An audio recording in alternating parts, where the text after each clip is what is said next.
সম্পর্ক যদি খুব তিক্ত হয়ে গিয়ে থাকে বা এমন কোনো সম্পর্ক যেটাকে আপনি আরও বেশি ভালো করতে চাইছেন, হয়তো মাঝে মাঝে বিনা কারণে আর কি ঝামেলা লেগে যাচ্ছে, অশান্তি হচ্ছে, এই ধরনের কোনো সম্পর্ক, যে সম্পর্ককে আপনি আবার নতুন করে শুরু করতে চাইছেন বা মধুর করতে চাইছেন, তার জন্য আজকের ভিডিওটাতে একটি টোটকা বলবো। এই টোটকাটি অবশ্যই, এই রেমেডিটি অবশ্যই পালন করুন, দেখবেন অবশ্যই সুফল পাবেন।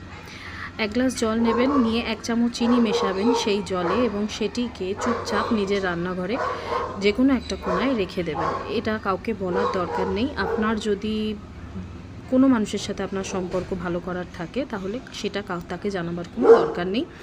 আপনি শুধু রেখে দেবেন এবং রেখে দেওয়ার পরে প্রতিদিন সেটাকে চেঞ্জ করে দেবেন আর ফেলে দেবেন। আবার পরের দিনকে আবার নতুন করে সেটাকে 1 চামচ চিনি মিশিয়ে আবার রেখে দেবেন সেখানেই, একই জায়গায়। তো এটা করতে থাকুন, দেখবেন 7 থেকে 21 দিনের মধ্যে অবশ্যই ফল ভালো পাবেন। বিনা কারণে যদি কোনো অশান্তি থেকে থাকে তাহলে অবশ্যই কেটে যাবে, বা যার সাথেই আপনার সম্পর্ক ভালো করার ছিল সেটা অবশ্যই মধুর সম্পর্ক হবে।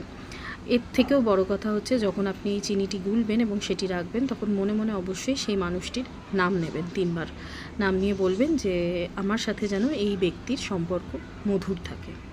ঠিক আছে, এটা করবেন, দেখবেন অবশ্যই ফল পাবেন।